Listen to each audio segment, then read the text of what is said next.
लोग गुड़गांव को अपना घर बना लिए हैं, लेकिन अनेक प्रांतों के लोग भी यहाँ पर आकर के गुड़गांव को अपना घर बना लिए हैं। और अगर मैं यूं कहूं कि आज के दिन हरियाणा का क्या, सारे नॉर्थ इंडिया का सबसे कॉस्मोपॉलिटन अगर कोई शहर है तो वो गुड़गांव है। और इसके अंदर सब रंग के मेल समा गए हैं। चंडीगढ़ में भी शायद इतने रंग के मेल नहीं समाये होंगे जिस तरह के गुड़गांव के अंदर समाये गए हैं। और उड़िया समाज ने भी गुड़गांव को गौरवान्वित किया है। यहाँ के लोगों ने यहाँ की माली हालत को सुधारा है और आने वाले समय के अंदर मैं उम्मीद करता हूँ कि जिस तरह से अब तक उन्होंने काम किया है उसी तरह से आइंदा भी काम करेंगे। सिर्फ एक चीज़ से उनको एहतियात बरतना पड़ेगा कि हर एक समाज के अंदर आगे ना पीछे कई बार दरार आ जाती है।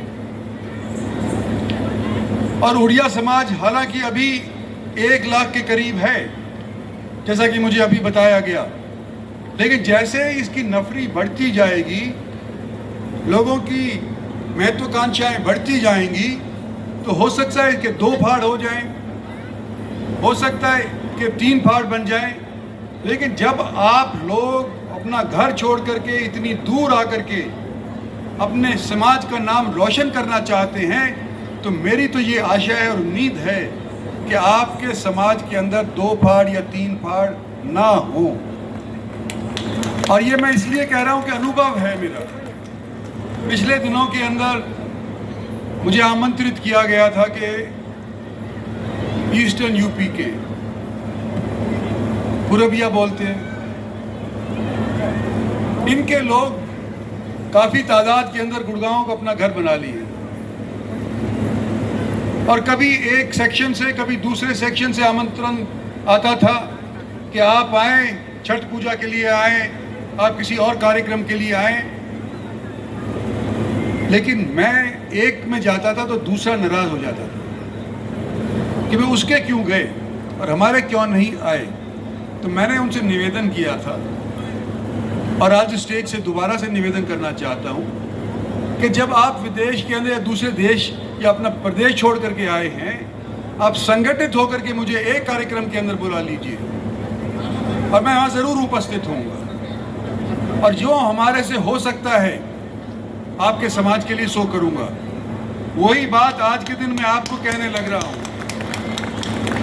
कि आज से 3 साल पहले जब नई नई सरकार हमारी दूसरी बार चुनी गई थी,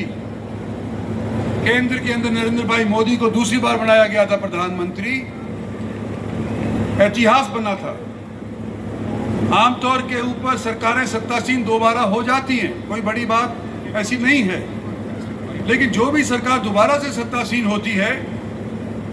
उसकी कुल नफरी एमपीज की पहली निस्बत कम होती है। पहली बार इतिहास के अंदर ऐसा देखने को मिला कि देश की जनता ने सब क्षेत्र ने, सब वर्ग ने इकट्ठा होकर के जब दूसरी बार नरेंद्र भाई मोदी को सत्तासीन किया तो 273 से जंप मार करके और 300 सीट दे करके और 300 से अव्वल सीट दे करके उनको दोबारा से प्रधानमंत्री बनाया। लेकिन जैसे ही प्रधानमंत्री बने,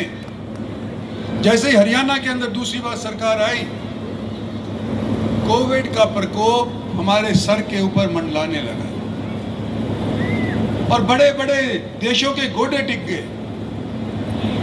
बड़े बड़े देश जो अपने आप को समृद्ध माना करते थे, वो यूं महसूस करने लगे कि हमारे पास अगर वैक्सीन नहीं मिली तो हमारे पता नहीं कितने लोग मर जाएंगे। मैं बात कर रहा हूँ बड़े बड़े देश जैसे साउथ अफ्रीका हुआ, ब्राज़ील हुआ, अर्जेंटीना हुआ, यूरोप के भी छोटे छोटे मुल्क थे,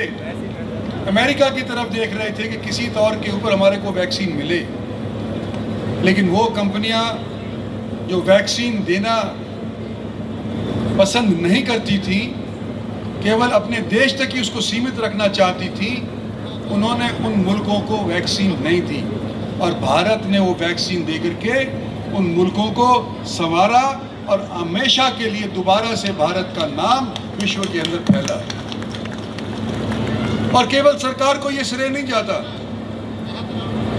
ये आपके कलिंगा फाउंडेशन, इसकी मेरे को रिपोर्ट आती थी कि जब पहली बार सन 20 के अंदर जब पहली बार लॉकडाउन हुआ, रातों रात लोगों का काम छिन गया। 1 महीना 2 महीना तक उनको मालूम नहीं था कि दोबारा से उनको काम भी मिलेगा कि नहीं मिलेगा। तो यहाँ के लोग, चाहे वो हरियाणा के मूल रूप से थे वो, या एनजीओ के तौर के ऊपर अनेक संस्थाओं के जो प्रधान थे, जिसके अंदर कलिंगा फाउंडेशन भी आती है,